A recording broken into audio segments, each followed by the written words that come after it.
Hey everybody, this is John for MTG Nexus coming at you with the top 5 to 7 decks for the Pro Tour this year. So kind of the top decks in the modern format going into August of 2023. Although a number of things could change. Number one, obviously the Pro Tour. Number two, there's a ban announcement coming August 6th. Whether Modern will be impacted or not remains to be seen. But this is a somewhat smaller player field. 269 players does kind of give you an idea of at least what some of the top players in the world think the best decks in the modern format look like. And to be fair, not much really is different than what's been reflected in real life. If you look at the modern metagame breakdown of the top decks, Rakdos Scam, number one, not surprising, the big weekend it had. 4-color Omnath, the kind of boogeyman with the ring in the format. Rhinos, a little bit of a surprise that it is the third most represented deck, but I suppose it is kind of the closest thing to Murktide without being Murktide, and Murktide is not exactly well positioned currently. Mono Green Tron, back and forth, spurred on by both the power of the One Ring and the fact that it has a fairly good matchup against the 4-color Omnath nonsense. Golgari Yawgmoth coming in at 7%, a little bit of a surprise, but it's another deck that has benefited tremendously from the printing of Orcish Bowmasters. Temur Control, a deck we've covered on this channel recently, playing a league with it this weekend, coming in at number 6. Living End, the breakout deck of the first weekend of Lord of the Rings, coming in at 4%. Burn, similar number. Murktide, Creativity, and Jeskai Breach, otherwise known as Murktide less Murktide, all coming in at much lower percentages. The meta has definitely shifted. Burn and Tron are kind of back and forth. Hammer is almost nowhere to be seen, and a lot of the former titans of the format in the form of Murktide and Creativity have really slid down the list.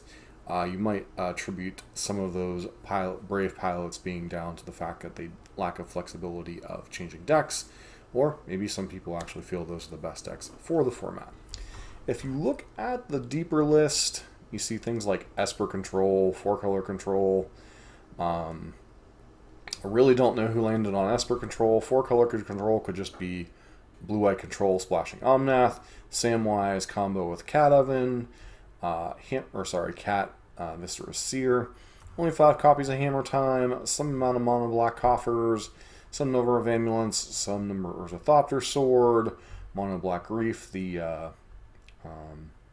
Aspiring Spike deck, Naya Escape Shift, not sure why Naya, but sure. 5-color Bring to Light, basically 5-color Escape Shift, Demir Mill, and then a whole bunch of interesting one-ofs. 5-color Reanimator, I'm guessing that's 3 colors with Atraxa. And the rest of the deck, Demir Murktide is probably Demir Shadow. Is it Breach, Affinity? Oops, all spells. A little bit of an interesting one. Is it Control? Kind of hard to say. But the 2 huge impact cards, Orcish Bowmaster and the One Ring. Rakdos of Oak plays Bowmaster. 4-color Omnath plays the One Ring. Mono Green Tron plays the One Ring. Yawgmoth plays Bowmaster. Temur Control plays both Orcish Bowmaster and the One Ring. Living In has access to the 2 new cycling cards. Temur Control also plays it. Rhinos also plays Lorien Revealed. And 4-color Omnath has access to Lorien Revealed if it so chose, but generally doesn't, as it's already chocked full of good stuff. So, taking a look at the top deck, most played, Rakdos Scam. If you're not familiar with this, it gets its name from scamming Griefs and Furies with the Undying effects, Feign Death, Undying Malice. Allows you to either put a 4/4 double striker into play on turn 1, or double Thoughtseize your opponent and leave behind a 4/3 menace creature, both of which put your opponent at a tremendous disadvantage. Beyond that, you get to play things like Ragavan and Thoughtseize to put your opponent under the gun quite early if you don't have the scam start. Dothi Voidwalker, fairly reasonable against some of the graveyard shenanigans like Living End, especially if you're on the play. Also pairs quite nicely with your Thoughtseize and Grief effects, especially against decks like Tron to steal their big dumb idiots and cast against them. Orcish Bowmaster, obviously very good anti-ring tech, as well as making Ragavans not much worse. And the rest of the deck is just a red-black rock mid-range deck, things like Terminate, Lightning Bolt, sometimes Fatal Push, and then either Fable the Mirror Breaker or Seasoned Pyromancer. Fable's been a little bit more on the uptick than Seasoned Pyro to be able to control how much draw you have against opposing Orcish Bowmaster decks. The sideboard's just a myriad of different things, usually more Blood Moon effects, usually answers for Rhinos and Cascade decks, answers for Living End, Phyrexian Metamorph, a way to copy the ring yourself, Torok for kind of the grindier matchups, especially things like Omnath, Filigree Silex as kind of a third EE against tokens and such, and then one of Pithing Needle just to shut down random nonsense out of your opponent's deck. This is, once again, this is just kind of an example of what this deck is capable of. Second most played deck, kind of the boogeyman of the format right now. Not necessarily the best deck because it's not particularly well positioned against some of the other decks in the format. And that is 4-color Omnath. This is a deck that has been responsible for numerous bannings throughout its history. Uro, Oko, Astrolabe, a number of cards that have really led to this deck being, waning and waxing in power, but the one ring kind of replacing the loss of things like Urion, yet another card whose ban might be attributable to it. But it's basically called Money Pile for a reason. You play all of the powerful mythic rares, you play Run into Fairy, Omnath, of course, at the core of the deck. You get to play Fury and Solitude as the pitch elementals, Leyline Binding along with the 5-color mana base, Prismatic Ending as your answers, sometimes Lightning Bolt. Sometimes they play some number of Nisses or Fables. Both of these kind of the grindy cards. Delighted Halfling, a card that is supposed to be good against counterspells. Also helps to ramp a little bit, maybe get your Omnaths and such out a little bit early. I found it a little middling, but obviously I have got to be wrong if everybody in their brother, sister, cousin, and uncle is still playing it in their 4-color Omnath deck. So clearly I'm missing something, because anytime I played it against counterspell deck, it ate a Bolt or a Fatal Push, so what do I know? But the rest of the deck, good stuff deck. It's a little bit slow and clunky, so sometimes has some issues against decks like Living End and Burn. Also has decks that go over top of it like Tron. Can struggle against things like Blood Moon. So you're going to see that reflected in the sideboard. Boseju's kind of additional answers to Blood Moon. Endurances and Chalices, your answers to Living End, as well as any number of Teferis already in the main deck. Orvar, for those against those poor brave souls that are still trying to play creativity in the current meta. Force of Vigor kind of pairs with your Besejus against things like Hammer, Blood Moon, etc. City and Charmois, because Tron is, well, it's a bad matchup. Second, Elish Norn, primarily good in the mirror and against Scam if you can buy enough time. Dovin's Veto when a uncounterable negate is good, whether that be against the various Cascade decks, against Tron, etc. That is kind of the boogeyman of the format, but the second most played deck at the Pro Tour. So a deck I'm a little bit surprised is showing up in such force in the Pro Tour, and maybe is kind of the surprise deck of the top 5 as far as the decks that are showing up. As far as I can tell from reading some of the numbers with some of the breakdowns, this deck, it has a reasonable Scam matchup and a reasonable Omnath matchup. So if you have a good matchup against the top 2 decks in the format and you're not terrible against the rest of the format, seems like a reasonable deck to be on. Obviously, this is a Cascade deck using Shardless Agent and Violent Outburst to cascade into Crashing Footfalls. And then from there, you try to fight your opponent on the stack with things like Force of Negation and Subtlety. Buy yourself some time. Furies, Fire Ice, and Dead Gone help deal with your opponent's early creatures. And then, ironically, this is now the most played Murktide deck because, well, Murktide doesn't really see much play right now. 3 copies of Murktide Regent, 4 copies of Lorien Revealed helped you to cycle define your islands, especially a couple basics and one that.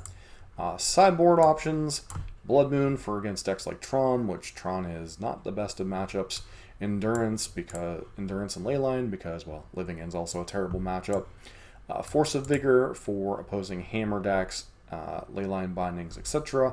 3 copies of Fury to pair with your 4th one in the main deck to help against decks like Yawgmoth, which is Yawgmoth is another deck that's showing up in surprisingly high numbers. This deck has an okay matchup against Scam or okay against Omnath, okay against Tron. A little bit of a dog to Scam into Rhinos, primarily due to the presence of early pressure plus Furies. Not the best things for Yawgmoth, but this is one of the decks that has benefited the most from Orcish Bowmasters. A deck, admittedly, that we haven't played a lot on the channel, but is mostly based around the card Yawgmoth, Thran Physician. You use undying creatures like Young Wolf and Strangleroot Geist to kind of get this infinite loop going. I believe you can always use Hapatra to substitute for one of them, and then you use something like Blood Artist to keep your life total high enough. You basically can drain your opponent out with Blood Artist, or you can draw a large number of cards with this, kind of get the game over that way. Beyond that, Grist the Hunger Tide is a fairly reasonable mid-range plan, and Shieldred has kind of popped up as anti-ring tech along with Bowmasters, and then obviously Bowmasters is a wonderful new addition to the deck, giving the deck utility and a little bit more strength. Delighted Halfling gets paired with Ignoble Hierarch and Wall of Roots to give you early mana advantage, and then, Court of Calling kind of ties it together along with Eldritch Evolution. The sideboard is a myriad of combo cards, basically. Chalice and Endurance against Living End, Force of Vigor and Force of Vigor and Haywire Might against things like Blood Moon and Hammer. Pharika, kind of a grindy card, anti-graveyard stuff, not really sure what else you'd bring that in against. Thoughtseize when you need a little bit of interaction against your opponent, taking their key cards, or against Combo or Tron, helping to slow them down. Torok, once again, good against the Omnath piles. Pile-on, destroy target creature or planeswalker, sure, it's a removal spell. Elvish Chorus, grindy card basically. So, a little bit different things. I'm not as familiar with the Yawgmoth archetype. It's been a bit since I've really followed it. Demonic Tutors is probably the best resource out there, at least of mainstream streamers. I'm sure there are other resources out there. But this is the deck that popped up number 5. The deck that popped up number 4 is Mono Green Tron. Now, Tron is a deck, much like Burn, much like Jund, has largely been a part of the modern format. It's gone through some huge changes over the years. Obviously, it's been brought with resurgence of the One Ring. It's a Karn the Creator deck, Karn Liberator. Fleshbag or Phyrexian Fleshgorger is an interesting new addition. Kind of similar to Wormcoil Engine, but just a little bit different.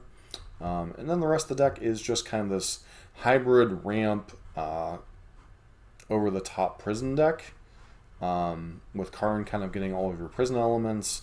The rest of the deck is just Haymaker after Haymaker, but the core of the deck is getting the 3 Urza Tron lands into play, finding them with Ancient Stirrings, Sylvan Scrying, or Expedition Map. Beyond that, you get things like Ulamog, the Infinite, or the Ceaseless Hunger, Ugin, so you get to play all the powerful colorless payoffs. The sideboard is kind of a mix of bullets for Tron, or bullets for Karn, as well as anti-Blood Moon stuff. Haywire Might to deal with Blood Moon, Veil of Summer to help deal with counterspells and discard spells. Relic of Progenitus is a wish target against graveyard nonsense. Liquid Metal Coating allows you to blow up your opponent's lands with Karn. Filigree Silex is a way to blow up permanents. Stonebrain, way to extract your opponent's key card, like Opposing One Rings, Rhinos, etc., Living Ends. And Stirring Bridge, good way to buy time against other aggressive decks. 4th copy of the One Ring, why not? Sundering Titan, good way to punish those various greedy mana bases, especially 4 and 5 color Omnath. Chalice of the Void, anti-Cascade tech can also come down and potentially on 1 or 2, but you do have a lot of 1-drops. And Walking Ballista as potentially a way to close out the game. And the final deck we're going to kind of cover in detail is kind of the newcomer to the party, and that is Dimir Control, Dimir Midrange, Dimir Murktide, whatever the heck you call it. This is basically Dimir good stuff.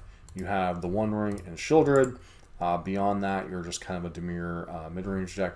Things like Counterspell, Force of Negation, and Subtlety to buy yourself time. Sorin's Ransom to pair with your One Ring as your card advantage spells. And then Obviously, Bowmasters is a kind of a must-have for all the black decks in the format. Fatal Push to slow down your opponent's early aggression if you're up against decks like Burn or Tribal decks, or potentially against Rhinos. Buy yourself some time. But basically, it's Temur control with a little bit of extra steps with the One Ring and Shieldred. The sideboard is a mix of different things. Chalices against Cascade decks, also good against Burn and such. Engineered explosives for Rhinos, for Urza Saga tokens, copies of Domination, sometimes these are in the main. Great Sweeper, once again, you're a pseudo control deck. Mystical Disputes to fight over the blue decks. Fourth copy of Subtlety helps fight over Teferi and other nonsense that makes your counterspells bad. Collective Brutality, you're a little bit weak to decks like Burns, this is a nice tech there. Dress Down against Elementals and Urza Saga tokens. Thoughtseize is pretty decent against any type of combo nonsense. The Cascade decks, etc. And then a couple of anti-graveyard nonsense just to pair against, Living In and such. So that is kind of the top decks of the Pro Tour. Let's see if I missed any in the thing here. Nope, we covered the top 6. Obviously, Living In, we've covered that ad nauseum. Burn used to be featured on this channel. It's really the lone aggressive deck in the format. The rest of the format looks to be a lot of mid-range and ramp nonsense. And then Murktide, Creativity, Jeskai Breach. So that is kind of where the modern format stands going into the Pro Tour and decks you need to know about. We'll see what deck comes out on top and if there are bans to follow on August 6th.